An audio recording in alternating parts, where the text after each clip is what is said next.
100. Tak bagi lagi.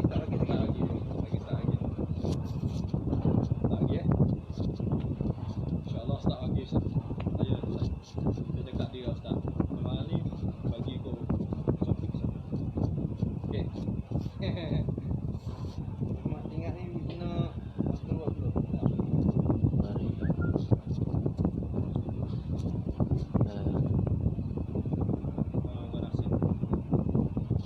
Dak asal mana nak ambil? Mana boleh ambil? Demo ambil. Tu lembut kek. Saya ambil belum sana. Mana boleh je tu, tak ada lah. Tak, saya ambil 30 lah. Tak 30. Dah memang demo banyak tu ya. Ya start I1 30 lah. Mat. Dia start lagi. Nampak ni. Betul account saya bagi. Beres. Okey. Mana main pergi sana? Pergi sana. Nak simpan barang lagi. Tak, esok pagi. Tak payah dikta apa kali ni. Tapi pakai start barang tu. Pergi naik motor. Kesian dia. Oh, mau ikut tu tadi. Oh, tu. Tadi yang main atas ni. Yang mana? Assalamualaikum warahmatullahi wabarakatuh dan selamat malam kepada hadirin hadirat yang dirahmati Allah sekalian. Apa khabar Fik? Bagaimana perniagaan kau? Sihatkah hari ini suren-suren? Terima kasih, kabar baik. Perniagaan okey sahaja. Hari ini saya sihat. Terima kasih.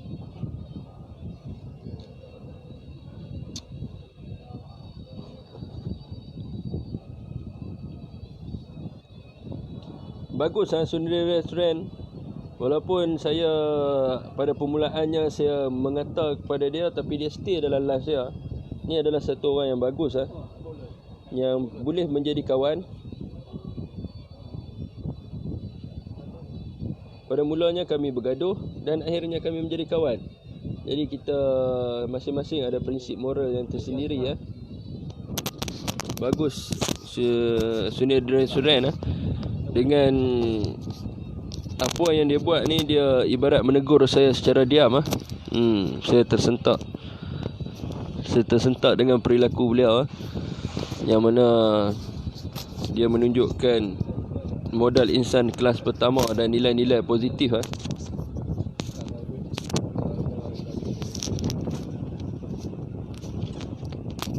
Sangkut lah, jadi kena pegang lah. Ya, Waalaikumsalam Abang Muhammad Samsudin Momo. Abang Amsyam Bekam Kuantan Pekan. Waalaikumsalam. Handsome Pekan Tanjak, terima kasih. Muhammad Arif, depa main sonai ke? Tak tahu tak mana bunyi sonai tahu ni. Seronai. Selapik sehari tidur berapa jam? Sehari tidur tak tentu kak. Kadang-kadang tengok juga kadang-kadang 5 jam, 4 jam macam tu Tak banyak. Dia wali. Wajah. Gimana? Wali demo wali zikir sampai terbang naik langit. Waalaikumsalam Abang Muhammad Najib. Nampak macam pahlawan Pekan Tanjak. Ya, terima kasih Abang Amirul Azlan. Okey tuan-tuan, hari ni kita tengok live Salam bro Syafiq, salam kerajaan baru. Jangan panggil bro bro ni banyak Freemason pakai. Jadi hari ni tuan-tuan kita tengok banyak mantan menteri banyak depa buat live hari ni banyak depa buat live hari ni depa buat live cuba menerangkan keadaan dan sebagainya. Jadi kita tengok pun yang tadi saya ada masuk satu live yang peguam tu yang masa berbaris dia rebah tu tak lupa tapi nama dia and pun ada menerangkan tentang isu-isu ni Yun Buya kan. Tak perlu nak jawab soalan yang mental koyak ni Tipah koyak letak jawatan. Ya, Tipah koyak letak jawatan. Dan tadi ada live khusus sambil menangis-nangis bro. Sambil menangis-nangis mengumumkan keluar daripada Pakatan Harapan. Ya, kita nak lagi ramai macam tu kita nak lagi ramai. Dan semua kepada ketua-ketua cawangan Pakatan Harapan di Kedah khususnya yang kita tengok ramai yang masuk dalam amanah, ramai yang masuk dalam amanah, ramai yang lompat masuk Pakatan Harap, PKR, istihar semua, pakat-pakat keluar pakat-pakat istihar keluar kalau kata live nak buat live, panggil saya tolong untuk viralkan. Waalaikumsalam Ayah Ken. Waalaikumsalam Ayah Ken. Depa Rocker Speed, depa tak boleh terima kenyataan. Ya, hari ni keluar kenyataan Anwar, saya pergi print tadi. Hanifah Maidin ada buat live tadi ya. Hanifah Maidin ada buat live tadi ya. Memang agak kelakar kalau kita tengok cara dia cakap tu memang kelakar kan. Berkenaan dengan dia cakap sebagai orang Islam kita mesti melunaskan janji, sedangkan Rasulullah sendiri pun melunaskan janji. Yang kita pelik daripada awal depa menang, apa janji yang depa lunaskan? Apa janji yang depa lunaskan? Ni contoh-contoh orang munafik. Ni contoh-contoh orang munafik secara nyata. Kalau tuan-tuan nak tengok orang munafik, tuan-tuan boleh pergi dekat Awani sekarang ni. Tu contoh orang munafik. Kan, cakap jangan haram. Cakap pada zaman perjanjian akhabah lah sebagainya, macam-macam perjanjian disebut kan. Tapi dia masalahnya perjanjian hak depa buat ni, depa buat ke tak buat? Depa sendiri pun ingkari janji. Waalaikumsalam Abang Muhammad Hamdan. Pejuang negara, Koya resign Koya resign. Kedah apa cerita? Boleh tukar ke Kedah? Lah ni ada orang muka tak malu. Dia dah kalah dah, tapi nak buat macam mana kan? Dia tak mau letak jawatan. Baik pergilah kat dia dulu. Kalau ibarat kita nak tarik tali ni, biar kita nak tarik benang ni, ibarat kita menarik benang di dalam tepung, slow baik pergilah kat dia. Kan, dia nak duduk kat situ lagi. So dia rasa dia nak turun, dia turunlah. Waalaikumsalam. Saya akan terus bukan level saya main FB. Siapa kata bukan level saya main FB tu Paling koyak Mujahid dengan Khalid Samad lah. Khalid Samad, Mujahid dengan yang saya tengok Anwar hari ni awak keluar kenyataan tuan-tuan dalam surat khabar. Dia tak habis-habis lagi nak jadi PM tuan-tuan. Jangan main-main. Dia awak keluar kenyataan. Dia kata dia ditawarkan untuk menjadi Perdana Menteri ke-8 dalam parti UMNO. Bro, aku tengok kau ni dah macam masuk air. Masuk air. Belah-belah sini semua masuk air. Belah sana tak masuk air. Kes tu yang kerajaan jatuh. Kes tak masuk air tu yang kerajaan jatuh tu. Kan, kalau menarik rambut di dalam tepung, silap kan. Silap. Ya Buya, hidup kita bukan selalunya indah. Aib kita Allah jaga. Bayangkan kalau Allah buka aib kita, cukuplah. Ya, betul ya tuan-tuan. Sampai ke rumah tangga saya. Kan, baru dapat tahu rupanya ada orang game yang kita duk benci rumah kita. Rupanya ada cerita di sebaliknya. Benda ni terbuka.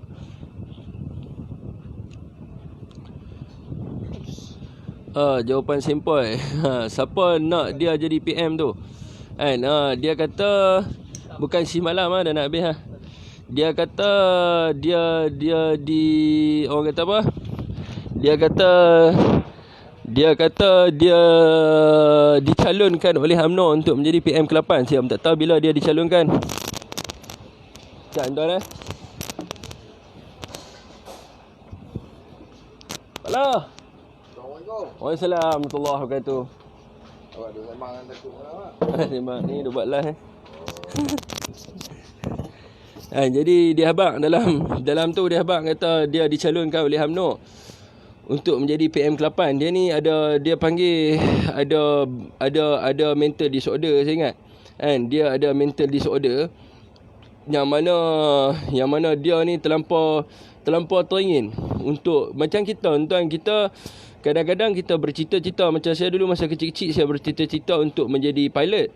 Jadi bila tak mampu nak jadi pilot, kita cuba dengan cara lain untuk kita berjaya dalam kehidupan. Tapi dia jenis ada masalah sikit Dia daripada dulu dia bercita-cita nak jadi Perdana Menteri. Jadi sehingga ke hari ni. Jadi sampai dia punya cita-cita tu membuatkan dia jadi gila. Dia jadi gila. Walaupun dah jatuh, dah tumbang pun dia still duk kata, dia dilantik oleh orang sana lah, dilantik oleh orang sini lah. Last kali saya ingat dia kena hantar pergi Tanjung Rambutan. Macam tu saja. Salam dari Kulim Kedah. Ya. Assalamualaikum tuan. Waalaikumsalam. Anwar sekarang jiwa tengah koyak. Gila nak jadi PM ke-88. Ingat kedai buka 24 jam je, tak buka 24 jam. Hanifah tu ada kualiti ke punya lawyer. Cakap pun lintang bukang, ujung pangkal pun tak tahu apa dia cakapkan, menipu dan memfitnah kerana dendam dan hasad bila bercakap. Jadi ayah, hari ni kita nak bincang tentang MA63 ya kan, minta stay Minta stay, kalau ada salah boleh tegur Boleh bagi tahu mana datangnya kekayaan Anwar Ibrahim. LGE baru nak umumkan bayar PTPTN ditangguhkan tapi tak sempat. Macam kepala butuh tak ada isi tu baik pi lah. Okey, ayah kalau ada tersilap minta tegur Kita isap call sikit. Tunggu orang share lah Jadi nak cakap tentang MA63 mental cekdis. Tertinggal bas tak mula lagi. Baru duk cucur rokok.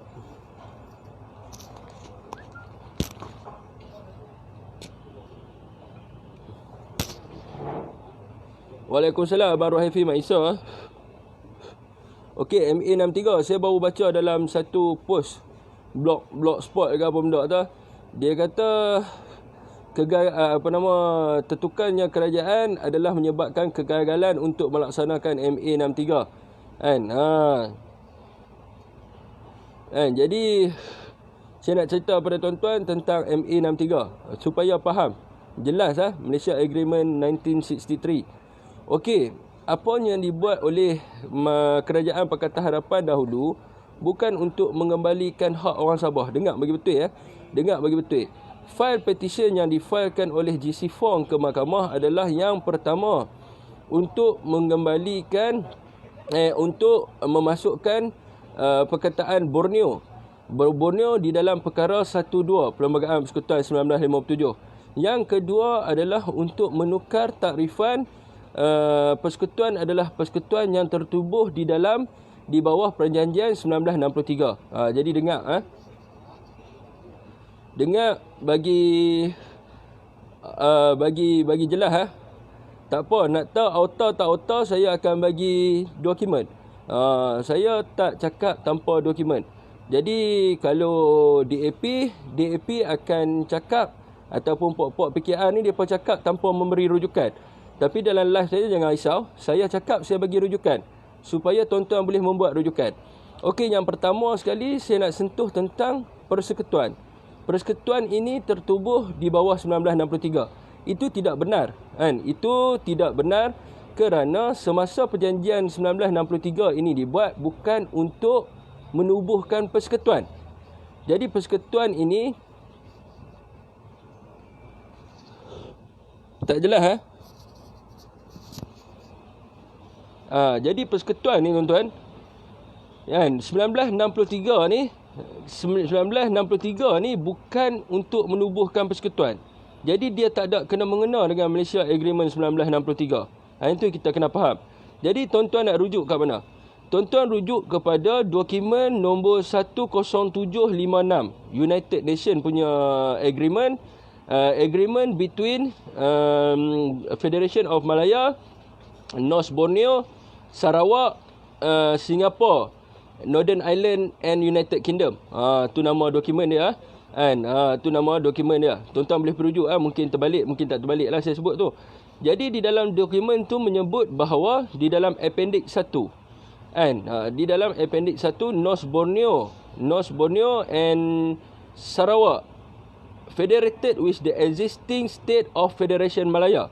Maknanya di situ Federation Malaya telah wujud sebelum terbentuknya perjanjian 1963. Jadi itu yang kita kena faham. Jadi bagaimana persekutuan ini terbentuk? Persekutuan ini terbentuk di bawah Perjanjian Persekutuan 1948. Perjanjian Persekutuan 1948 dibawa di dalam Akta Kemerdekaan Act of Independent Federation Malaya Act 1957. Dibawa ke dalam itu dan terbentuklah Persekutuan Tanah Melayu. Jadi apabila bergabung, sebab tu dia ada Act of Federation Malaya 1957. Act of Federation Malaya 1957. Jadi kalau tuan-tuan buka di dalam United Kingdom database, tuan-tuan boleh buka UK Cap Law, tuan-tuan tengok dia bukannya Act of Federation Malaysia. Malaysia ni bukan federation. Dia bukan persekutuan, dia adalah Malaysia. Sebab tu dia sebut federated with the existing state of Federation Malaya and after that be known as a Malaysia. Dia bukannya known as the Federation of Malaysia. Jadi itu jelas Itu jelas Itu jelas tentang bagaimana persekutuan ini tertubuh. Jadi persekutuan ini tertubuh di bawah 1957. Dia tidak tertubuh di bawah Perjanjian Malaysia 1963. Jadi tentang the state of Borneo. The state of Borneo. Okey, the state of Borneo ni tuan-tuan boleh dapatkan di dalam handset parlimen. Bila dibuang takrifan Borneo ni. Takrifan Borneo ni dibuang pada tahun 1976. Dibuang pada tahun 1976 oleh Tun Hussein On. Tun Hussein On di dalam handset parlimen tahun 1976. Tuan-tuan cari di situ type 1976 dekat dalam parlimen.gov.my, tuan-tuan boleh dapatkan handset parlimen yang berkenaan dengan pembuangan the state of Borneo. Okey, jadi di dalam tu Tun Hussein On menyebut bahawa dia buang kerana berlakunya consensual amendment. Dia buang kerana berlakunya consensual amendment sebab di dalam perkara 1 ni, tuan-tuan dengar bagi jelas di dalam perkara 1.1 Perlembagaan Persekutuan 1957 semasa kemerdekaan Tanah Melayu.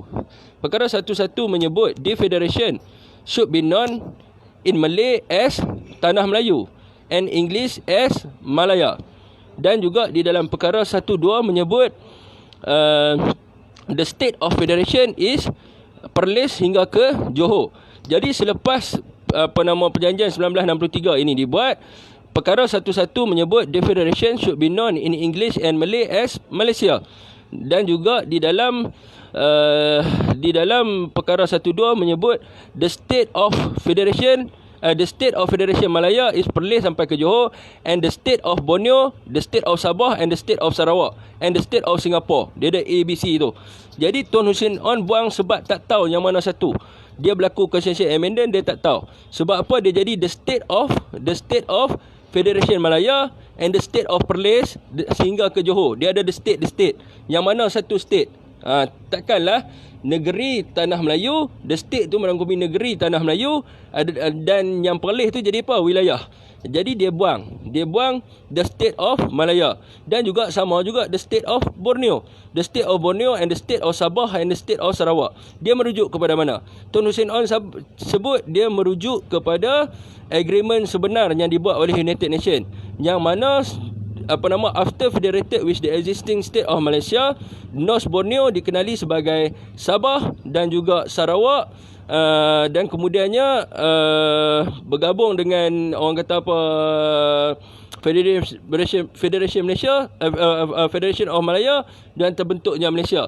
Sebab itu dia buang, sebab tak ada sebut dalam tu the state of Malaya and the state of Borneo. Sebab itu dia buang. Jadi apabila nak mengembalikan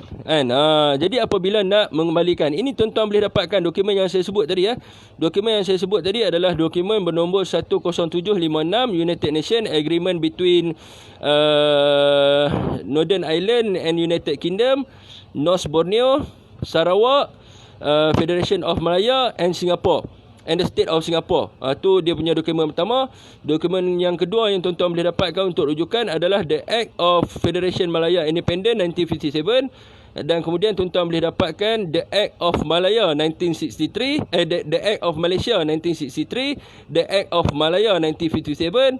Lepas tu apa lagi dokumen? Yang tu saja. Yang penting tak ada masuk. Ni dia tak pergi kepada dia tak pergi kepada perjanjian Kobot ke apa, tak ada. Perjanjian Kobot ni dia bukannya, dia tak termasuk di dalam perjanjian yang dibuat di dalam international agreement. Sebab dia telah ditolak. Jadi jadi tuan-tuan, apabila nak mengembalikan the state of Borneo, dia akan berlaku consensual amendment. Sebab dia tak tahu, takkanlah bila kembalikan the state of Borneo, maka Sabah dan Sarawak akan menjadi territories. Dia tidak akan jadi state. Dia akan jadi territories di bawah Borneo. Territories di bawah the state of Borneo. Begitu juga kalau nak kembalikan the state of Malaya. And the state of Malaya, jadi Perlis sehingga ke Johor, dia akan jadi territories di bawah the state of Federation Malaya. And itu yang jadi masalah dia.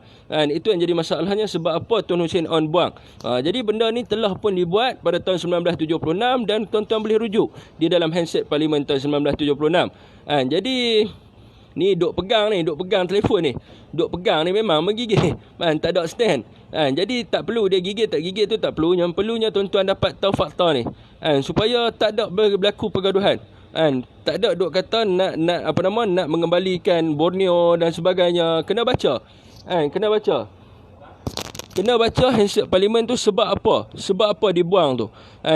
Sebab apa dibuang? Baru dia akan faham. Jangan kita terpedaya dengan hasutan-hasutan yang mereka memang ingin memisahkan di antara Sabah, Sarawak dan juga Semenanjung Malaysia. Itu memang tugas mereka.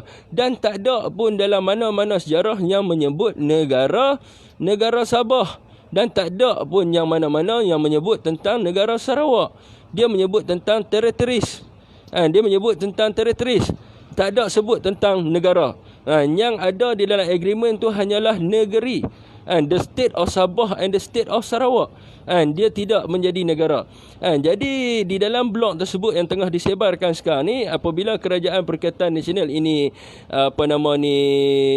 berjaya, maka perjanjian MA63 ini akan gagal. Sebenarnya penipu besar. Sebab segala perjanjian di dalam MA63 itu telah pun dimasukkan di dalam perlembagaan. Sebab sebelum perjanjian MA63 mana ada tentang hak istimewa orang Sabah dan Sarawak. Di dalam perlembagaan tak ada. Hak istimewa orang Sabah dan Sarawak tak ada dalam perkara apa. Saya tak ada perlembagaan kat tangan saya. Tentang hukum adat orang Sabah dan Sarawak tak ada dalam perlembagaan. Selepas perjanjian 1963 baru dimasukkan. Sebab apa dimasukkan? Sebab Sabah dan Sarawak semasa perjanjian ini dibuat menggunakan perlembagaan 1957 perlembagaan 1957 sebagai instrumen. Sebab tu kena baca perjanjian yang saya bagi tahu tadi tu, United Nations tu, menggunakan perlembagaan Persekutuan 1957 sebagai instrumen. Sebab apa? Sebab Sabah dan Sarawak tidak merdeka. Jadi yang kata independen tu, yang perjanjian Gustavo Baron Overbeck tu bukannya independen. Dia tidak boleh pakai tafsiran perlembagaan 1957. Bila sebut independen, tafsiran perlembagaan 1957 dengan Ordinan Melayu Union menyebut tentang kemerdekaan. Tetapi perjanjian Gustavo Baron Overbeck itu dia menyebut independen tentang British Protectorate.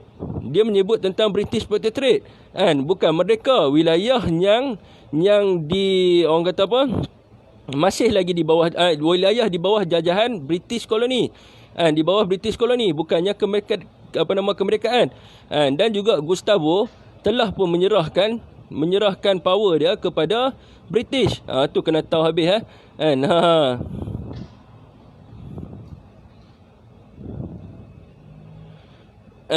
Itu kena tahu habis Itu kena tahu habis tentang perjanjian 1953. Jangan termakan dengan Sabah for Sabahan, jangan termakan dengan Sarawak for Sarawakian ni. Sebab mereka ni tak ada asas pun. Kalau betul mereka berhujah dengan fakta yang betul, tuan-tuan minta kepada mereka ni kepada orang Sabah dan Sarawak. Kepada orang Sabah dan Sarawak ni, kalau kata berlaku hujahan-hujahan mereka tu, minta mereka nyatakan sumber rujukan. Kat mana mereka ambil? Sedangkan Joe Fazli sehingga ke hari ini, saya pernah mencabar, bukan sahaja Joe Fazli, saya pernah mencabar Jesse Fong sekalipun untuk meletakkan bukti bagi kepada umum, dokumentasi supaya umum dapat tengok. Yang mereka berani tunjuk adalah perjanjian Kobot. Sebab apa mereka menjanji mereka duk bawa perjanjian Kobot? Ni orang Sabah dan Sarawak jangan tertipu dengan DAP. Sebab di dalam perjanjian Kobot terang-terang orang Sabah dan Sarawak ditindas. Dan pada waktu itu Kobot menyebut bahawa orang dan Sarawak adalah orang bodoh di dalam perjanjian tu, yang tidak mengetahui apa-apa. Dan mereka memberikan kuasa kepada kaum Cina untuk memonopoli Sabah dan Sarawak. Sebab itulah Tun Fuad Stephen pergi mengadu kepada Tunku Abdul Rahman.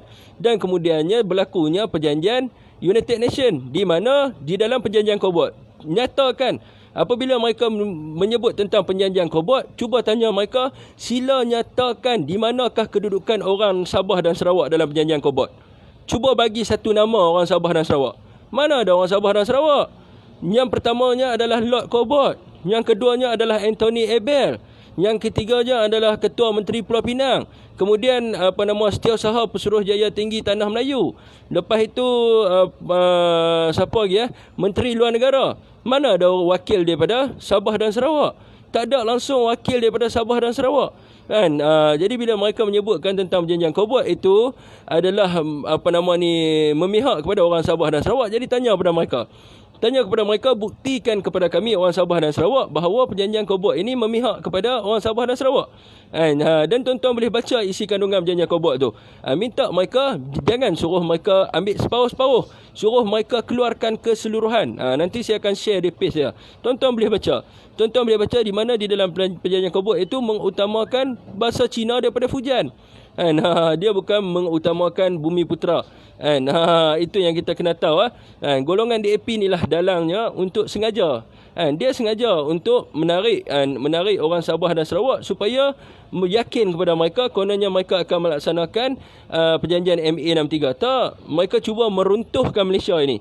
Apabila diubahnya takrifan, persekutuan ini tertubuh di bawah perjanjian 1963, maka persekutuan ini akan jatuh. Bila persekutuan ini akan jatuh, mereka akan tubuhkan The Republic of Malaysia. Itu tujuan mereka.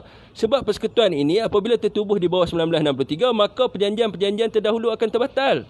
Sebab apa? Perjanjian-perjanjian dahulu dibawa ke dalam perjanjian persekutuan 1957. Itu yang kita kena cek.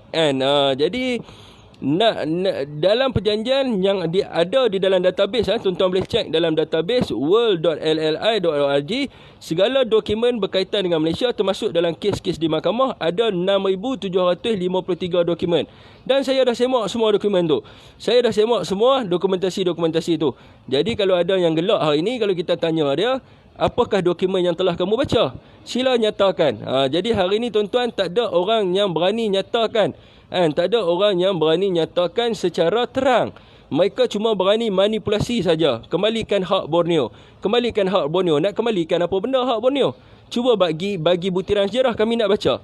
Dekat mana kamu ambil butiran tu? Kamu ambil dekat perjanjian Cobbold. Perjanjian Cobbold tidak dikira pakai.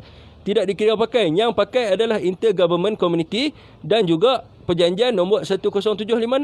Jadi dekat mana yang mengatakan hak orang Borneo ni ditindas?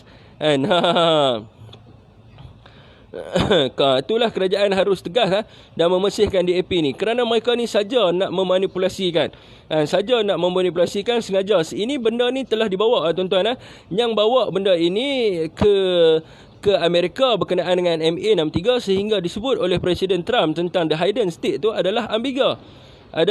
Saya pernah membocorkan laporan tersebut untuk menubuhkan apa? Untuk menubuhkan the Republic of Malaysia. Itu yang kita kena tahu. Sebab apa? Dia perjanjian-perjanjian ni dia ada peristiwa yang berlaku. Dan apabila dibuat sesuatu yang tidak kena, maka tuan-tuan boleh tengok rujuk dalam perkara 169 ke 69 di dalam Perlembagaan Persekutuan. Segala perjanjian dengan British, dengan Mahkota Ratu dan juga pendulu-pendulunya adalah dikira sah, tak silap saya, dikira aktif lah, kira lebih kurang macam tu lah. Tuan-tuan boleh baca dalam perkara 169 ataupun 69, tak silap. Saya cek dulu Okey tuan, di dalam perkara 169 di dalam perkara 169 perjanjian antarabangsa, di dalam perkara 169 perjanjian antarabangsa, segala perjanjian yang dibuat dengan ratu dan juga pendulu-pendulunya sebelum hari merdeka adalah dikira sebagai treaty. Treaty antarabangsa, dan tuan-tuan boleh bacalah ayat-ayat dia tu. Maka dia adalah satu perjanjian yang aktif. Jadi apabila kita ubah sebagai contohnya persekutuan ini tertubuh di bawah perjanjian 1963, maka berapa banyak perjanjian yang akan hilang? Itu yang kita kena tengok. Sebab itulah mereka sengaja untuk meruntuhkan persekutuan adalah dengan cara mengubah tafsiran persekutuan. Sebab persekutuan ini tertubuh di bawah perjanjian 1957. Jadi apabila mereka letak saja persekutuan ini tertubuh di bawah 1963, di manakah perjanjian 1948 tu tentang status quo orang Melayu, tentang raja-raja Melayu, tentang Islam adalah agama negara? Tak ada. Di dalam 1963 tidak membincangkan tentang status quo orang Melayu. Di dalam 63 tidak membincangkan tentang persempanan negeri-negeri Melayu. Di dalam 1963 tidak membincangkan tentang hak raja-raja Melayu, hak keistimewaan raja-raja Melayu. Di dalam 1963 tidak membincangkan tentang perkara 31, iaitu Islam agama negara. Itu yang mereka cuba buat. Itu yang mereka cuba buat. Itu yang kita kena tahu. Itu yang kita kena tahu di dalam perlembagaan. Jadi sebab tu kita kena tahu perlembagaan, barulah kita tak kena tipu dengan mereka.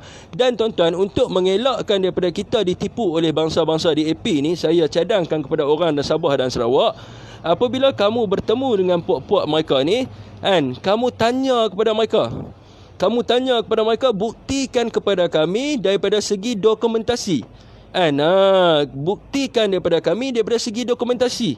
Kalau dia boleh buktikan daripada segi dokumentasi, kami nak tengok sendiri dengan mata kami di manakah yang kamu katakan tu.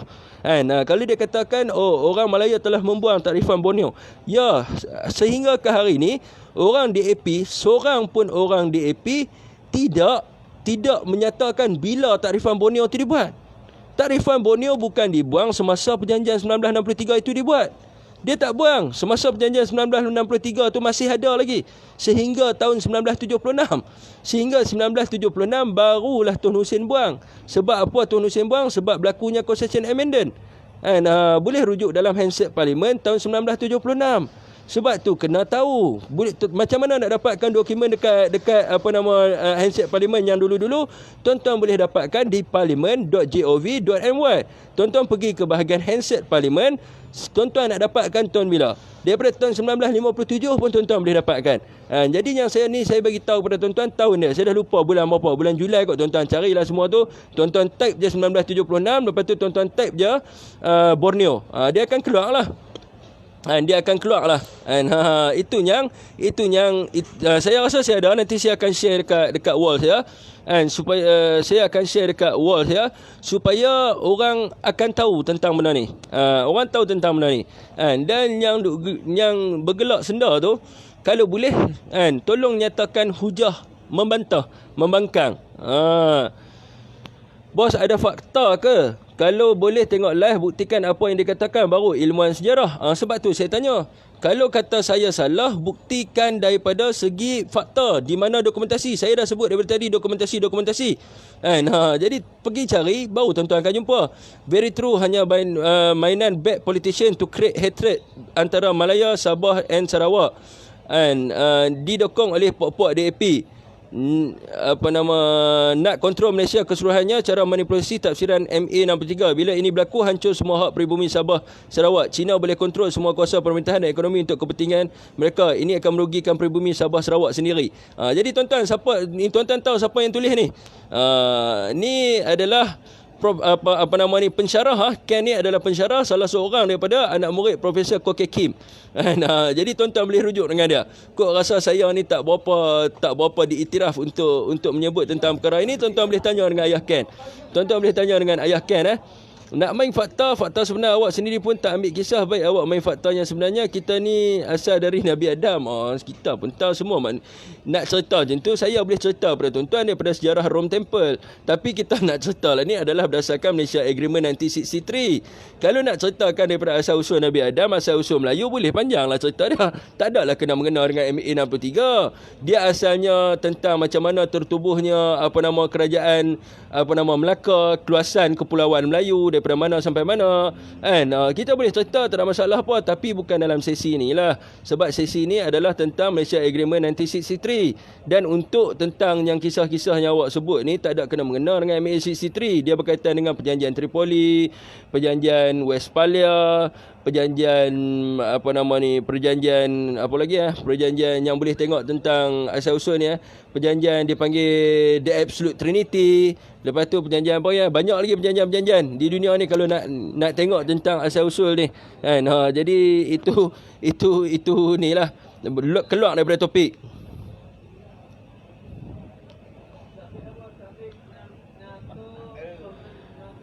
labri sekali. Dia telan mamuah sekali. Tapi RBA sudah meroyan saat okok lutuan. RBA detected bos Suria lu. Saya tak isap Suria dah sekarang. Saya tak isap Suria dah sekarang. Bro, pasal Rizal Melayu kita ni tolonglah terangkan. Hantuah tu wujud ke? Hantuah ni kalau nak kata tak wujud, pelik sangatlah. Sebab dia ada di dalam catatan Hokadaian. Hokadaian tak silap saya, Rukyu. Dia sebut tentang Panglima Hontua. Bila dia sebut tentang Panglima Hontua ni, susahlah kita nak detect, takut Cina.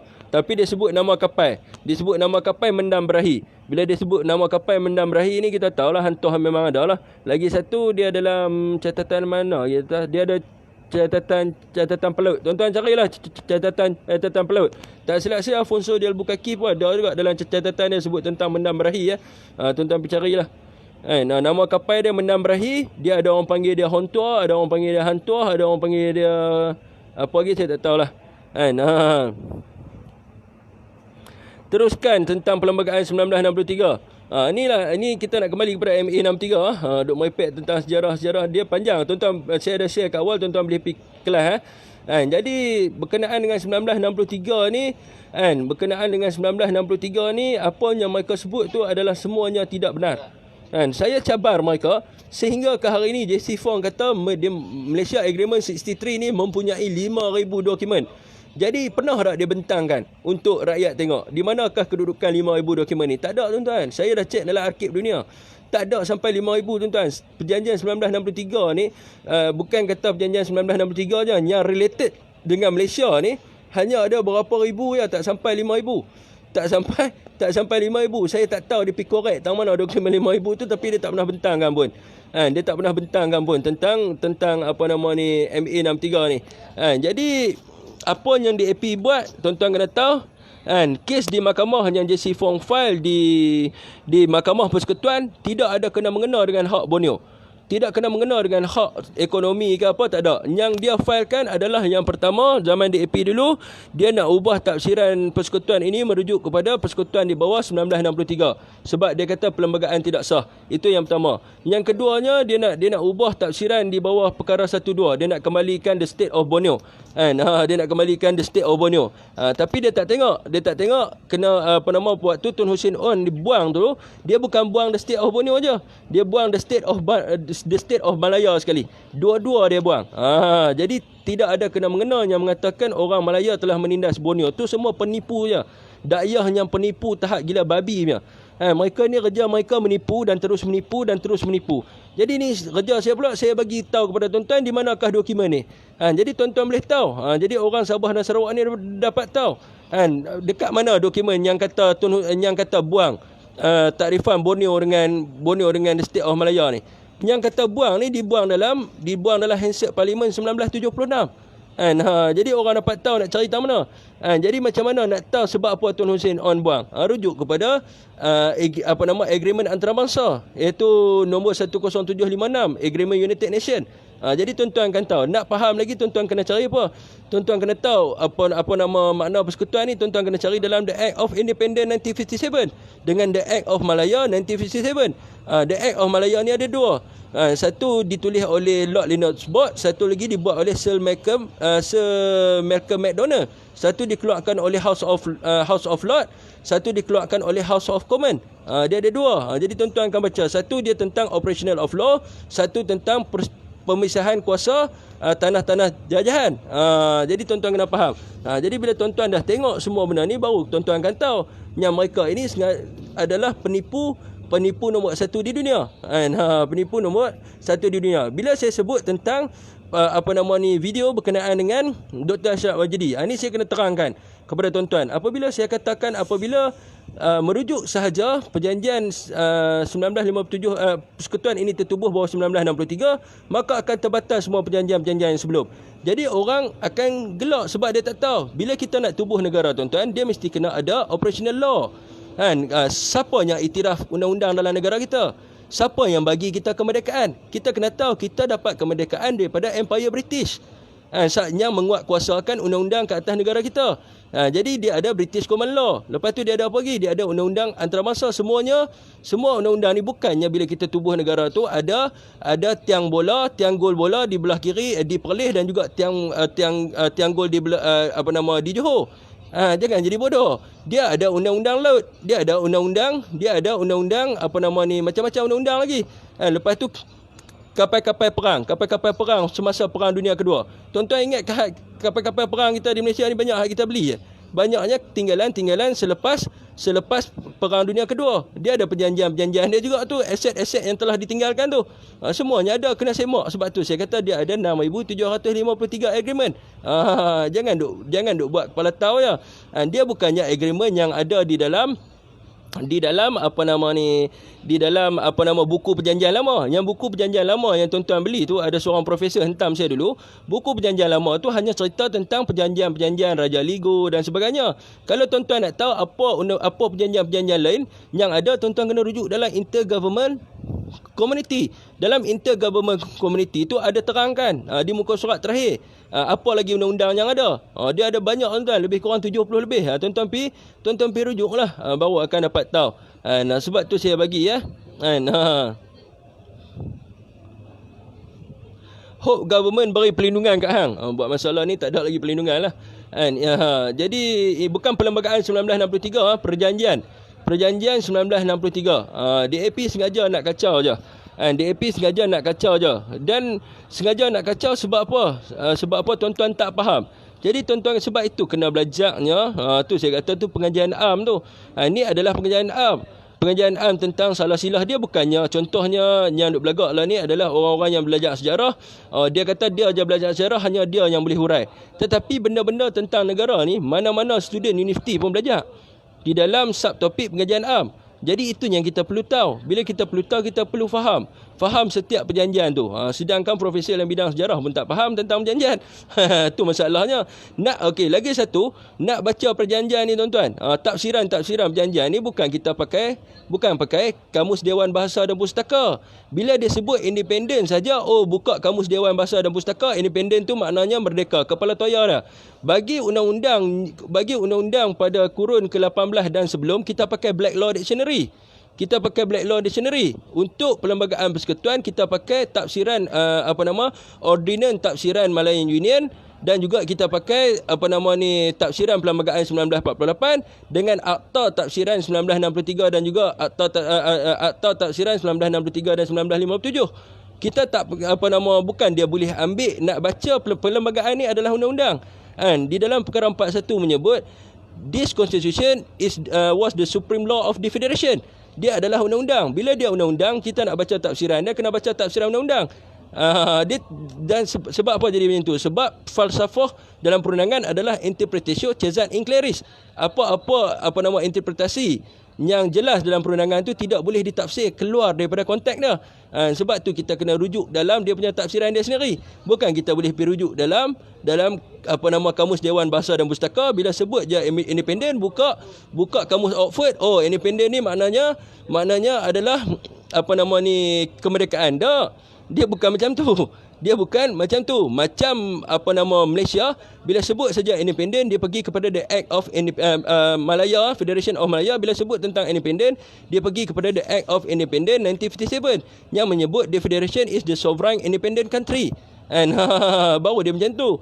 Kalau yang kata Gustavo Baron Overbeck ni, dia tak jadi independen. Dia bukannya independen yang bermaksud sebagai merdeka. Dia di bawah British Protectorate. Tu kita kena tahu. Apa perjanjian yang ditulis mestilah dibaca semasa ia ditulis. Maknanya dia kena baca. Kalau dia ditulis pada kurun ke-18, dia kena baca mengikut kurun ke-18. Dia tidak boleh baca mengikut kurun ke-19.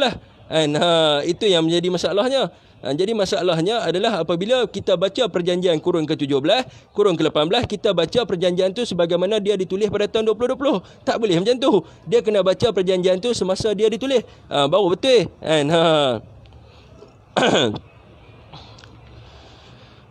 Jadi ada soalan tuan? Ada yang nak menepis? Ada yang nak menepis hujah? Sila nyatakan.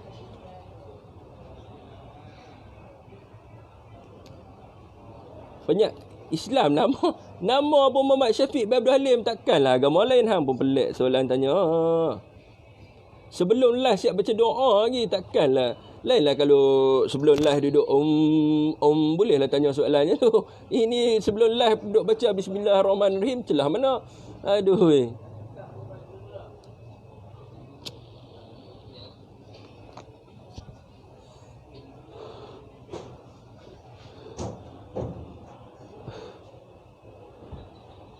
Syafiq, rokok cukup tak? Adakah perjanjian ini ada tarikh luput? Tak ada tarikh luput.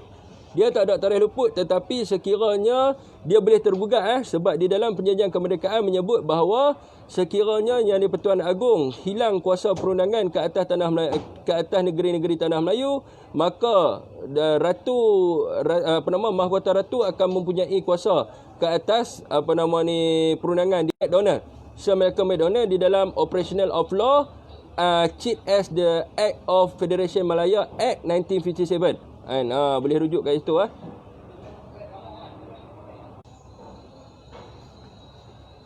Dia rajin kacau tu lah. Elok 1K dia kacau. Okey, saya dulu kerja polis lah. Tapi kalau tuan-tuan tengok, saya dibuang ni atas faktor politik lah. Sebab seminggu sebelum saya dibuang ni, antara orang yang menyebut bahawa saya akan dibuang kerja ni adalah Jebat Dahaka lah. Yang keduanya adalah semasa sebelum saya dibuang kerja ni, ahli parlimen DAP melawat ke tempat saya bertugas. Selepas daripada itu, selang seminggu lepas itu, bertarikh 19 hari bulan Disember tahun 2019, saya dikenakan surat berhenti bekerja. Itu tak ada masalah apa. Dia pun nak berhentikan lah. Berhenti kerja ni tidak bermakna bahawa apa ilmu yang ada di dalam pemikiran tuan-tuan tu akan hilang. Itu yang penting ya. Selagi mereka tidak tanam kepala saya, makanya di situ mereka akan berhadapan lah. Berhadapan sebab kita menganalisa setiap apa perbuatan yang mereka buat.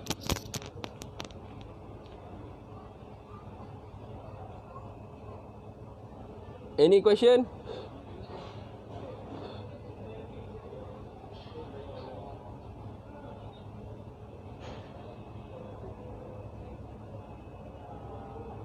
Tersangkut pula. Test. Tuan-tuan try komen.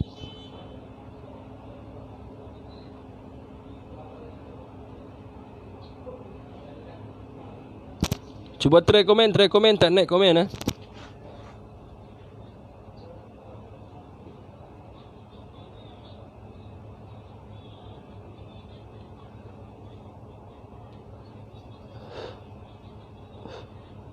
Okey, boleh tak parti DAP ini dihapuskan? Boleh sangatlah. Boleh sangat kerana yang pertamanya kita mempunyai bukti-bukti. Sebelum ini mereka menafikan bahawa mereka adalah parti yang terlibat di dalam agenda komunis. Tetapi semasa kejatuhan Barisan Nasional pada PRU ke-14, kita tengok ada bukti banyak mereka mengiktiraf komunis dan sebagainya. Mereka ini adalah satu parti yang membawa fahaman komunis. Dan juga ketika kita kena tengok tindakan yang diambil oleh Tunku Abdul Rahman. Tunku Abdul Rahman pernah menghalau parti Peti ataupun parti PAP yang dibawa oleh Lee Kuan Yew keluar daripada Singapura. Keluar daripada tanah Melayu, dan mereka hanya boleh stick di Singapura saja. Selepas itu mereka menubuhkan DAP. Sepatutnya selepas kemenangan kita pada kali ini Perikatan Nasional, perkara pertama yang perlu diambil adalah mengambil tindakan yang sama macam Tunku Abdul Rahman buat. Adalah yang pertamanya adalah melucutkan kerakyatan bagi mereka-mereka yang berlawan dengan persekutuan, menghina Yang di-Pertuan Agong dan sebagainya. Yang keduanya adalah untuk menghapuskan ROS DAP ini. Itu tindakan yang mana Tunku buat dahulu kerana Tunku dah tahu dah perangai mereka ni macam mana. Jadi dia tidak boleh biar lama. Kalau biar lama, dia akan merosakkan. Dia akan jadi parasit yang akan merosakkan. Sebab apa? Di dalam Malaysia ni kita mempunyai banyak parti orang Melayu yang berpecah. Dia ada komponen banyak. PAS, UMNO, PPBM, PAN, PKR. 5. Jadi mereka ni boleh hidup macam orang kata apa? Tumbuhan liar. Boleh hidup macam pokok tumbang.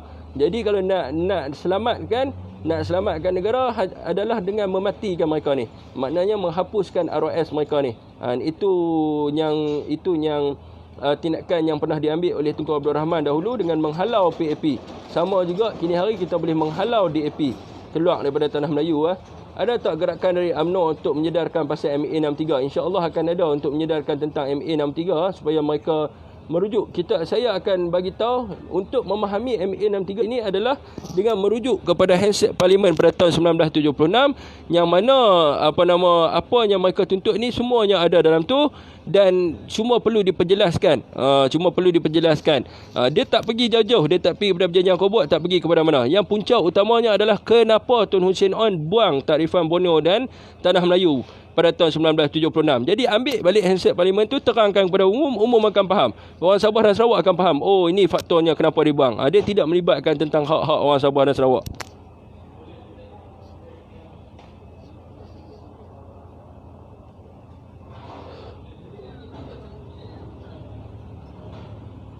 Waalaikumsalam Puan Amelia Amina Ami.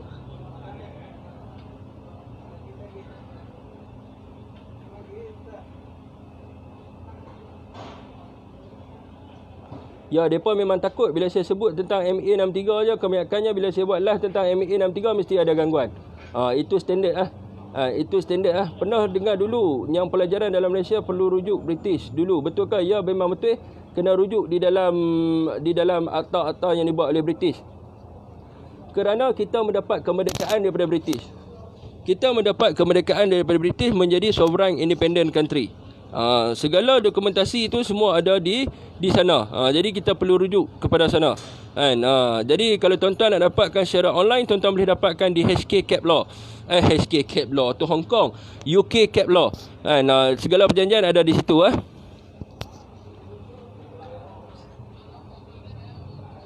Setiap undang-undang di sini dan bekas tanah jajahan British adalah terpakai. Ya, betul, merujuk kepada perkara 169 Perlembagaan Persekutuan 1957.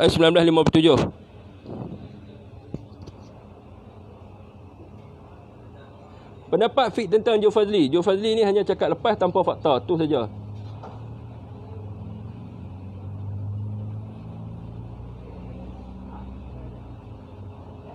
Tak payah duk hasut orang kita pun, orang Melayu ada yang baik, ada yang jahat. Sudah-sudahlah. PAP sepihan PKM, DAP sepihan PAP. Ya, sebab itulah kena ambil tindakan yang sama untuk sebagaimana yang diambil oleh Tunku Abdul Rahman satu ketika dahulu. Simple logik dari 1881 hingga 1963. Apa yang diberikan MBC kepada pembangunan Sabah? 1841 Palang 2 1993 yang Brooke majukan peribumi Sarawak, North Borneo Company dan Raja Brooke family hanya menjajah Raja Brooke family hanya menjajah segala kekayaan hasil peribumi SR dan dukungan pendatang Cina. Rakyat peribumi terpinggir dan dianakhiri di bumi sendiri. Tidak apa pun komplain, malah memuja penjajah Inggeris. Tapi bila dah mula membangun dan maju bersama dalam Malaysia, Cina DAP semakin tamak dan nak kontrol semuanya mereka. Okey, tentang Brooke ni tuan-tuan. Siapa Brooke ni? Brooke ni adalah warga negara Ireland. Dia anak kepada Presiden Ireland. Jadi apabila Ireland ini diserang, mereka cuba menuntut kerakyatan, tak silap saya, menuntut kemerdekaan tak silap saya pada tahun 1932. Jadi berlakunya perang, dia panggil perang Anglo-Irish. Jadi Brooke ni lari. Dia lari untuk mendapatkan bantuan daripada Raja Brunei pada waktu itu adalah Raja Barakah untuk mendapatkan perlindungan. Kemudiannya dia orang kata apa, diiktiraf menjadi raja. Diiktiraf menjadi raja dengan mengkhianati Sultan Barakah. Sultan Barakah adalah Sultan Brunei yang ketiga. Kemudian dia bukan membangunkan Sabah dan Sarawak. Dia membawa hasil untuk melobi kepada Ireland kerana dia adalah Presiden Ireland. Itu adalah salah silah Brooke yang perlu diperiksa kembali. Dia bukan satu kebanggaan. Dia lari daripada negara dia semasa peperangan Anglo-Irish. Dan dia lari untuk meminta pertolongan daripada Sultan Brunei untuk perlindungan. Tetapi selepas mendapat kemerdekaan, dia membawa hasil pulangan daripada Sabah dan Sarawak balik ke Ireland. Dia bukannya membangunkan Sabah dan Sarawak. Itu yang perlu difahami. Dan sehingga ke hari ini, semasa perjanjian 1963 dibuat, tuan-tuan boleh rujuk di dalam The House of Lords punya agreement, Mahkota Ratu masih lagi mempunyai kuasa ke atas Sabah dan Sarawak sekiranya yang pertama mereka keluar daripada Malaysia. Yang kedua, apabila mereka meminta penggunaan operasi penguatkuasaan undang-undang luar yang luar daripada Empire British, maka di situ Mahkota Ratu mempunyai kuasa ke atas tanah Sabah dan Sarawak. Sebab apa? Sebab mereka belum lagi sempat mengaut, British tak sempat kaut hasil lagi. Mereka tak sempat kaut hasil lagi.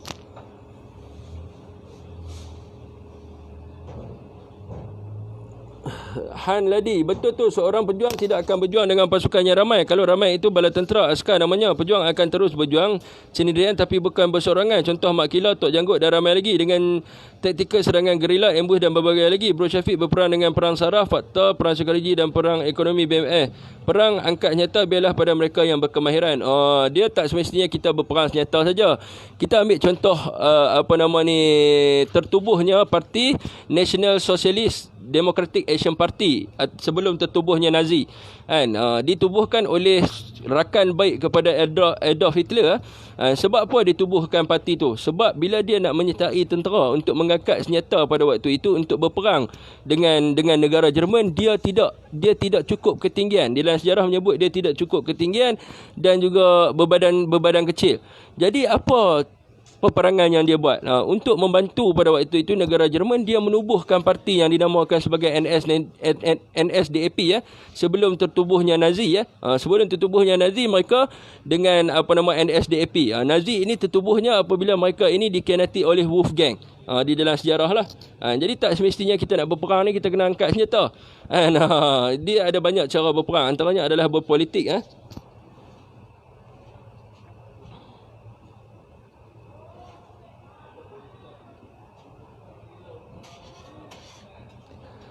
Apa tip bro untuk hafal semua fakta? Yang pertamanya adalah minat. The Soul of Malay.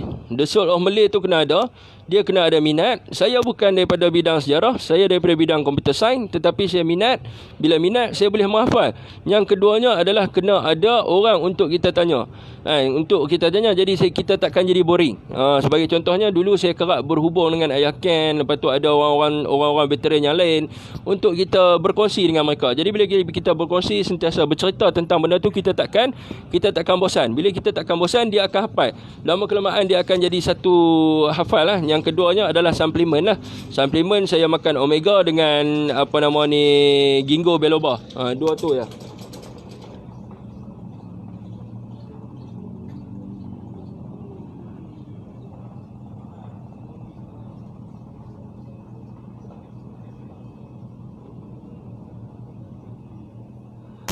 Bolehkah ulul albab, bolehkah perlembagaan Islam dilaksanakan di Malaysia dan bolehkah British campur tangan pada perlembagaan kita? Ni soalan paling best kita nak jawab. Sat ngeliat tu.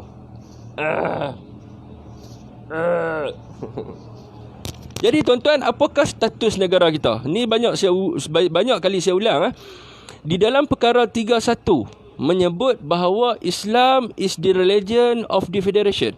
Islam adalah agama persekutuan. Rasmi tak ada. Rasmi ni saya tak tahu mai dari mana. Mungkin mai dari DAP. Tapi tak ada perkataan rasmi. Jadi kalau kita nak baca perlembagaan, dia punya prinsip dia adalah interpretatio cesat in claris. Apa-apa tafsiran undang-undang tu tidak boleh keluar daripada konteks tu. Jadi di dalam perlembagaan dia sebut tentang Islam is the religion of the federation. Dia tidak menyebut tentang Islam is the ceremonial religion of federation. Jadi Islam adalah agama persekutuan. Jadi yang kita nak tahu ni standard dia, kita nak dapat tahu mana.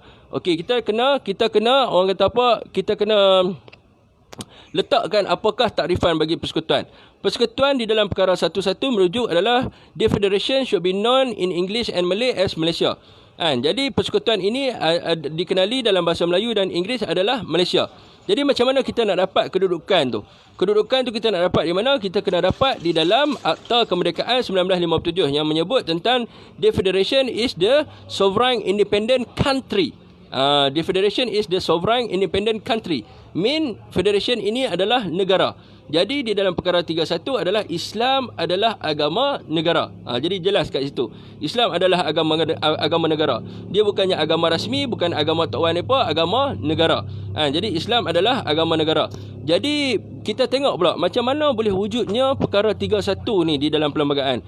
Perkara 31 ini kita kena tengok kepada laporan perlembagaan yang bertarikh pada 11 hari bulan Februari tahun 1957 yang ditulis oleh Hakim Hamid daripada Pakistan, iaitu salah seorang daripada ahli jawatan kuasa RID. Dia menyebut bahawa dia telah menyalin semula daripada perlembagaan yang telah ada sebelum daripada ini. Jadi kalau kita tengok dalam buku Hudi tentang Constitutional and Administrative Law, mereka berpendapat bahawa perlembagaan yang telah wujud sebelum daripada itu adalah, yang pertamanya adalah Hukum Kanun Melaka, yang keduanya adalah Undang-Undang Kecil Negeri Kedah, Undang-Undang Negeri Kedah UUK, yang ketiganya adalah Undang-Undang Johor, dan yang keempat adalah Undang-Undang Terengganu ke Pahang, tak silap saya. Jadi kalau tuan-tuan tanya bolehkah perlembagaan Islam ataupun hukum Islam senang dilaksanakan di dalam Malaysia, telah pun berlakunya hukum Islam di dalam negara, di tanah Melayu ni sebelum adanya British. Apa buktinya? Pada kurun ke-13 ada batu bersurat. Di dalam batu bersurat yang dijumpai di Terengganu menyebut tentang hukum hudud. Apa dia sebut di situ? Dia sebut dalam bahasa Melayu lama lah. Jadi saya sebut pada tuan-tuan dalam bahasa Melayu, kita faham lah. Isteri orang yang berhubungan seks dengan lelaki orang haruslah direjam sampai mati. Itu adalah hukum hudud. Maknanya hukum hudud ini telah ada di tanah Melayu sekian lama. Dan juga Hakim Hamid ini telah salin daripada yang dia masukkan Islam agama negara ni, dia salin daripada perlembagaan yang telah wujud daripada sebelum tu. Jadi bermakna di sini kita adalah negara Islam. Jadi kewajipan kita adalah untuk melaksanakan hukum Islam. Daripada segi undang-undang memang dah ada dah semua. Dah ada dah semua. Daripada segi faktor sejarah pun memang dah ada dah hukum Islam dilaksanakan di atas tanah Melayu ni. Di antaranya adalah rejam dan sebagainya. Yang sekarang ni ditinggal adalah tanggungjawab kita sebagai seorang Islam. Tanggungjawab sebagai pemimpin-pemimpin Islam. Sampai bilakah kita nak tunggu untuk melaksanakan hukum Allah? Selagi kita tak melaksanakan hukum Allah, maka sampai bila-bilalah kita akan menanggung bala. Kita akan menanggung bala. Sebagai contohnya, tuan-tuan, saya beritahu tentang rumah pelacuran. Rumah pelacuran, kalau kita tidak melaksanakan hukum Islam, maknanya kita rejam kan, kita rotan kan, tak kisahlah apalah, kita akan menyebarkan penyakit yang kita tak sedar. Antaranya adalah HIV. Yang kedua ni adalah immune simplex virus. Itu antara bala-bala dia. Dan perjudian ni bala-bala dia kenaikan indeks jenayah dan sebagainya. Negara kita jadi kucak-kacir disebabkan ramainya penagih dadah dan sebagainya, sebab kita tidak melaksanakan benda ni. Sampai bila? Jadi bala-bala ni akan ada. Dan tuan-tuan tengok hari ni konflik yang berlaku di dalam negara kita ni memanglah kita tengok adalah kerana parti politik. Tapi sebenarnya apa yang berlaku di atas muka bumi ini adalah kerana izin Allah Subhanahu Wa Taala. Apa yang berlaku hari ini, kacau bilau dan sebagainya, ini kerana kita tidak melaksanakan hukum Allah. Dan selagi kita tak melaksanakan tu, insya-Allah lah sampai bila-bila pun dia akan jadi bala macam ni lah. Dia akan jadi bala macam ni.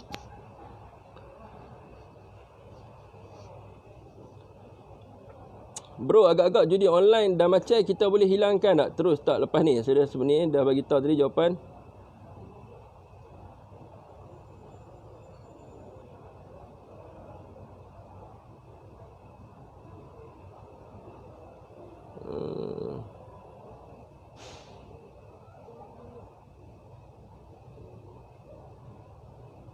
Okey.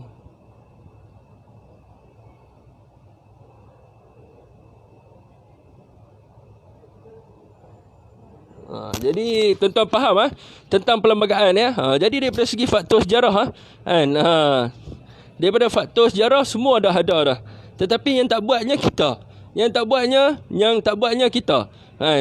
Dah disebut dah Islam adalah agama negara. Dan kita mempunyai ketua bagi agama Islam.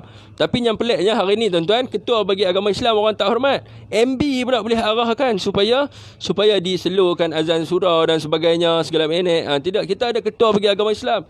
Kita ada undang-undang yang melindungi agama Islam. Tetapi kita tidak melaksanakan hukum Islam. Itu kita tanggung esok, pakai tanggung dalam kubur. Sebab apa? Dah tentu dah, semua dah cantik dah. Semua dah ada dah. Tuan-tuan boleh baca dalam tesis yang bertajuk From Hukum Kanun Melaka to the Federal Constitution 1957. Tesis daripada Universiti Malaya, tak silap saya. Tuan-tuan boleh baca semua dalam tu. Semua dah cerita, semua dah ada dah. Tetapi yang tak buat kita, bila kita tak buat, kita tanggung. Kita tanggung lah. Sepatutnya kita kena bersetuju dengan hudud ni. Kita nak takut apa kalau kita tak curi? Kita nak takut apa kalau kita bukan seorang penzina? Itu menguatkan kita punya jati diri, dan dia akan lebih integriti. Sebab apa? Siapa nak ambil rasuah tentang hukum Allah? Kalau kandung kesesaan, orang akan ambil rasuah. Kalau kena kes curi, kalau kena kes curi, kandung kesesaan, sebagai contohnya section bla bla bla bla. Jadi orang akan ambil rasuah, hakim akan ambil rasuah. Tapi bila kena hudud, siapa yang nak ambil rasuah atas hukum Allah ni? Orang gila aja yang berani ambil rasuah atas hukum Allah ni. Sejahat-jahat manusia sekalipun di atas muka bumi ni, apabila menyebut tentang hukum Allah, dia takkan berani ambil rasuah. Sebab itulah pentingnya hudud ni. Sebab itulah adanya hukum Allah ni, untuk mengawal yang pertamanya daripada segi integriti lah. Integriti tak ada siapa lah nak pergi ambil rasuah. Saya tak takut ada orang berani ambil rasuah atas hukum hudud ni. Tu tanggung lah. Kalau dia berani ambil rasuah atas hukum hudud ni. Tapi saya rasa kalau orang tu dia berfikiran waras, dia normal, dia tidak akan mengambil rasuah lah, sebab dah terang-terang dah hukum Allah. Jadi yang dia berani ambil rasuah tu sebab kanun keseksaan. Kanun keseksaan ni undang-undang yang dibuat oleh British. Jadi dia tak rasa apa. Cuba kita buat keluar hudud. Hudud ni ada dalam Quran. Berani dia nak ambil rasuah. Polis pun tak berani ni, tuan-tuan. Saya cakap terus terangnya.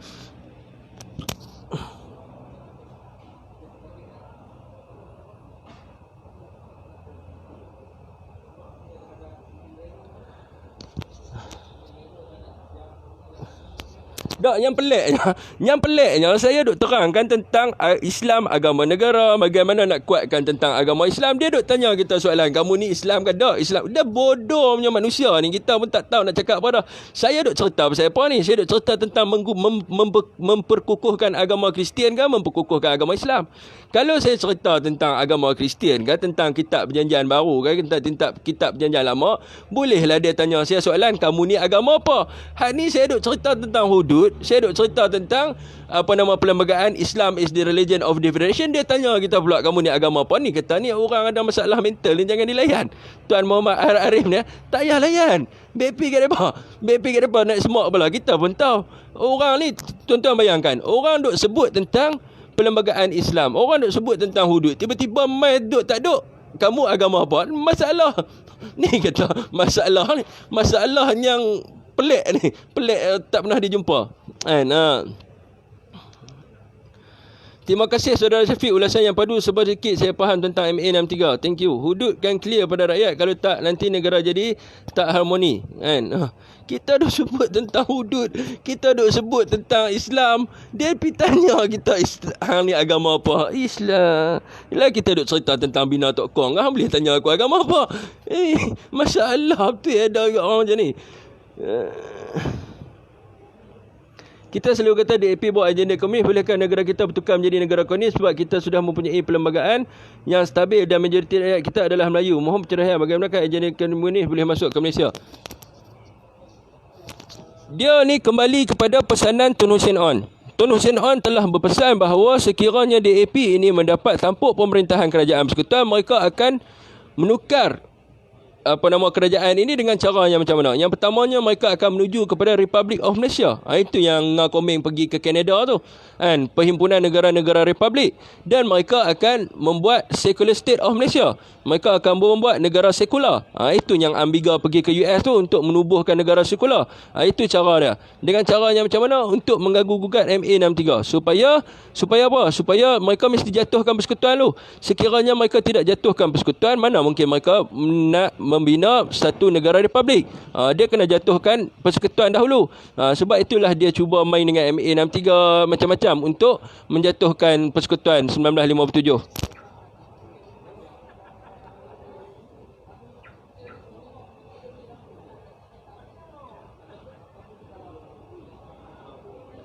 Ada yang bagi cadangan untuk kerajaan hapuskan kad pengenalan yang ada sekarang dan buat yang baru untuk kena pasti satu pemilik yang sah. Apa pemilik Syafiq? Ni pandak saya dah jawab dah semalam pandak. Mereka kena, kalau kita nak hapuskan kad pengenalan ni, renyah lah, 34 juta orang rakyat Malaysia ada masalah. Jadi yang pentingnya sekarang ni adalah kena menyemak semula data kelahiran dan juga data kematian. Jadi kita kena tengok data kelahiran dan data kematian, baru kita tahu data kelahiran tu berapa orang yang dikeluarkan MyKid. Contohnya dikeluarkan pada tahun 2008, kita tahu pada tahun 2018 dia akan terima kad penalan. Jadi kita tahu berapa ramai yang mendapat kad penalan. Kita dah tahu data dah. Jadi jumlah kelahiran yang sepatutnya dapat IC pada tahun 2018, itu yang pertamanya. Dan kita kena tahu data kematian. Adanya mati muda kan dan sebagainya yang tak dapat IC, kita kena tahu tu. Dan juga berapa data yang telah diberikan kad penalan pada tahun 2018. Dia mesti ada rekod orang yang bawa keluar kad penalan pada tahun 2018. Itu yang kita kena telik. Kita kena telik dia cukup syarat tak yang diberi ni. Kalau kata diberikan di bawah kuat kuasa undang-undang, yang banyak bagi pada tahun 2018-19 ni adalah melalui kuat kuasa undang-undang di bawah perkara 15. Jadi di bawah perkara 15 ni dihurai dalam perkara 27. Maknanya kalau nak bagi kerakyatan di bawah kuat kuasa undang-undang ni, yang pertamanya dia mestilah lahir 9 tahun sebelum merdeka.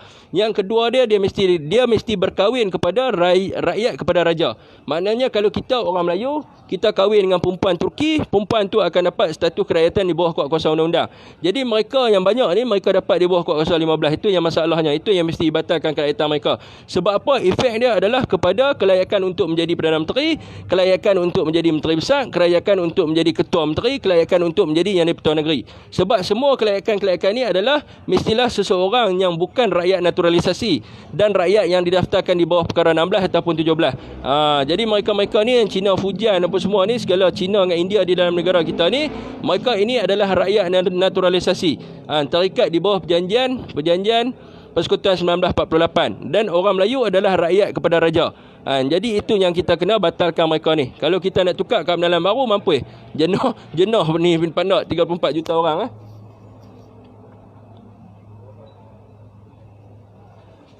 Sedih bila kita kaji sejarah bagaimana Sultan Brunei dipermainkan oleh Brooke Family dan Cambodia Chartered Company. Akhirnya sebegitu luas wilayah kuasaan Brunei kini tinggal ciput je kerana manipulasi, kerana apa ni?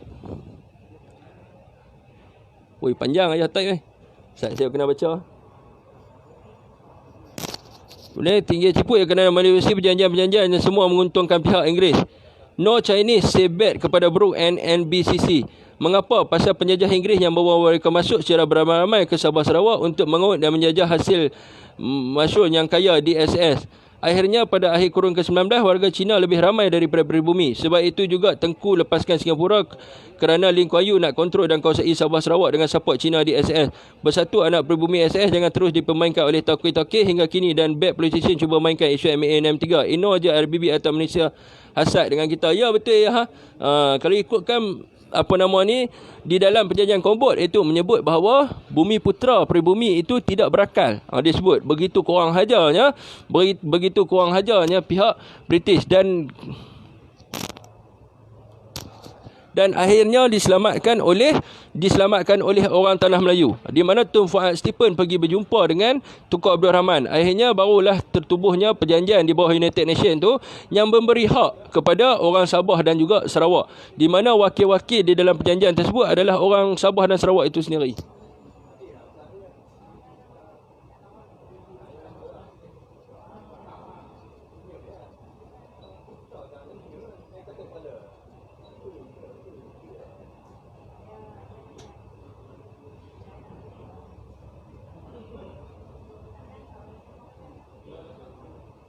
Khair Osman, ya, data analitik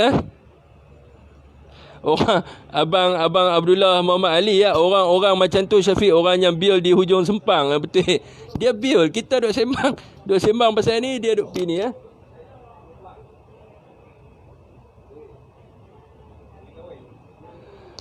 Kena perbanyakkan terang lagi pasal hudud. Ramai yang tak faham lagi di kalangan orang Melayu Islam. Bagi jelas terbaik, bos. Akmal, well done. Saya cadangkan selama ini kita memberi penerangan daripada segi verbal. Apabila kita memberi penerangan daripada segi verbal, kita tidak mempunyai contoh data-data. Tidak mempunyai bukti-bukti. Itu yang jadi masalahnya. Apabila kerajaan hari ini dapat kerajaan melalui Perikatan Nasional, perkara pertama adalah untuk kena buat hudud. Kena buat hudud dahulu. Sebab apa? Kalau kita tengok daripada data-data sebelum ini, kenapa mereka menolak PAS? Mereka menolak PAS adalah kerana PAS ingin menjalankan hukum hudud. Mereka merasakan hudud ini adalah kejam dan sebagainya. Dan kali ini apabila PAS mendapat kerajaan dalam bahasa yang kurang enaknya adalah tanpa pilihan mereka-mereka ini. Jadi apabila tanpa pilihan mereka-mereka ini, perlulah menunjukkan hudud ini, melaksanakan hudud ini di seluruh negara Malaysia supaya kita dapat collect data. Yang pertamanya adalah berapa penurunan indeks jenayah akibat daripada hudud. Berapa penurunan indeks gejala human trafficking ataupun pemerdagangan manusia. Jadi akibat daripada hudud. Dan semasa berlakunya pilihan raya ke PRU ke-15 nanti, PAS boleh menggunakan hujah-hujahnya seperti berikut kan. Apabila kita melaksanakan hudud di peringkat persekutuan, kita tengok sekarang ni kan, indeks jenayah tuan-tuan daripada tahun 1980, tuan-tuan boleh dapatkan di page saya tunjuk pada tuan-tuan berterkejut, daripada tahun 1980 sehingga ke tahun 2018 tiada pengurangan. Naik mendadak, tak ada turun langsung. Begitu juga dengan pemerdagangan manusia dalam isu pelacuran dan kehilangan kanak-kanak dan sebagai contohnya. Sekiranya kita melaksanakan hudud, saya berani garanti indeks-indeks ni akan turun secara mendadak. Itu yang menjadi bukti kepada orang-orang bukan Islam dan juga puak-puak ini untuk menerima hukum Allah ni, di mana mereka akan merasa lebih selamat. Maknanya di kawasan mereka ni tidak ada pencuri. Sebelum ini mereka mendengar daripada segi verbal. Bila mereka mendengar daripada segi verbal, mereka rasa kejam. Uish, kena rejam dengan batu, kena potong tangan. Mereka nampak benda tu hukuman kejam, tapi mereka tak nampak hak duk bakar orang dekat India, yang duk bakar orang dekat Untergego tu, mereka tak nampak. Jadi kita perlu tunjukkan secara nyata. Tunjukkan secara nyata inilah kesannya apabila dijalankan hukum hudud ini. Maka saya yakin pada PRU ke-15 ini PAS akan menjadi satu parti yang lebih efisien, yang lebih relevan. Kerana mereka nampak, oh ini yang PAS perjuangkan selama bertahun-tahun. Apabila melaksanakan hudud ini, maka indeks jenayah turun. Tak ada orang nak curi rumah. Gila, nak curi apa kena potong tangan. Sebelum ni curi masuk dalam lokap 14 hari lepas. Ini curi-curi kena potong tangan. Jadi tak beranilah nak curi. Jadi indeks jenayah ni banyaknya daripada kes rompak, kecurian dan juga rompakan, kecurian dan juga samun. Jadi bila dilaksanakan hudud, 3 kes ni orang tak buat, maka indeks jenayah akan turun secara mendadak di peringkat persekutuan. Itu yang pentingnya. Jadi kita dapat menggunakan data-data ni untuk PRU ke-15 naiknya. Inilah buktinya apabila melaksanakan hudud. Inilah kesan-kesannya ke atas negara kita. Dia tak perlu nak terang dah secara verbal, sebab dah banyak dah terang verbal. Verbal orang tak faham. Dia kena laksana kita collect data. Berapa penurunan.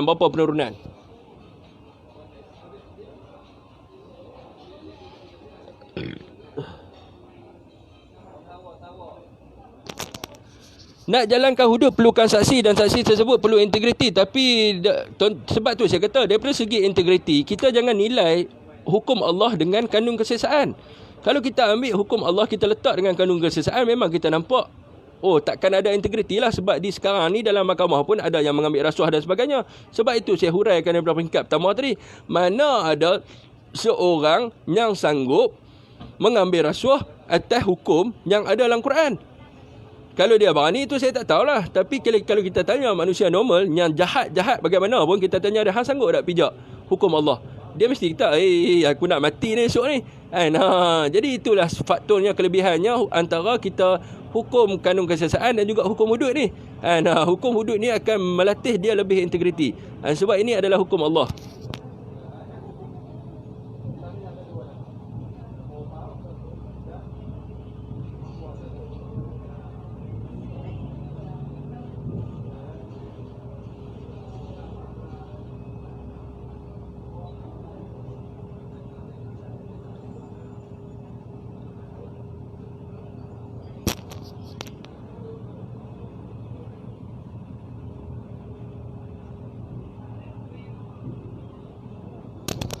Jebat santap. Bolehkah kita nak halau Cina India yang melanggar perjanjian kemerdekaan dulu? Adakah perjanjian itu masih boleh digunakan pakai? Okey, boleh.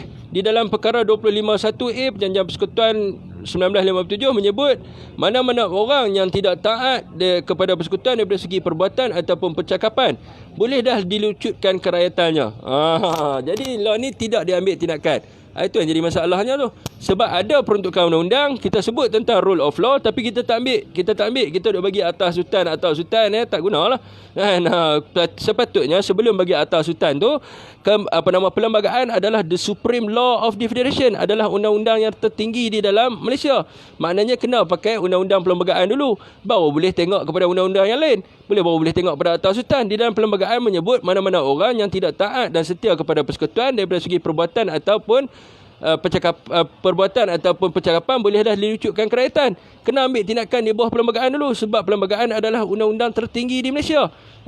Lepas tu baru boleh fikir tentang atas sultan. Itu yang sepatutnya. Tetapi hari ini perlembagaan menjadi tisu tandas. Itu yang jadi masalahnya.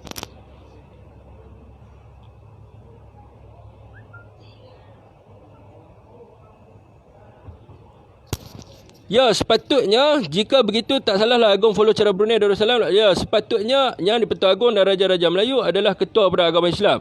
Jadi pemimpin-pemimpin ni tak kira lah DAP ni tak boleh nak pertikai. Jadi sepatutnya wakil rakyat perlu membentangkan RUU ni, tak perlu nak bentang RUU terus bentang kepada yang di-Pertuan Agong untuk melaksanakan hudud di peringkat persekutuan. Tak perlu nak masuk dalam parlimen dah. Sepatutnya lah lagi sedap. Okey tuan-tuan, setakat itu saja. Ada soalan lain-lain tuan-tuan boleh inbox saya ataupun tinggal dalam komen, saya akan jawab. Wabillahi taufiq wa hidayah. Wassalamualaikum warahmatullahi wabarakatuh.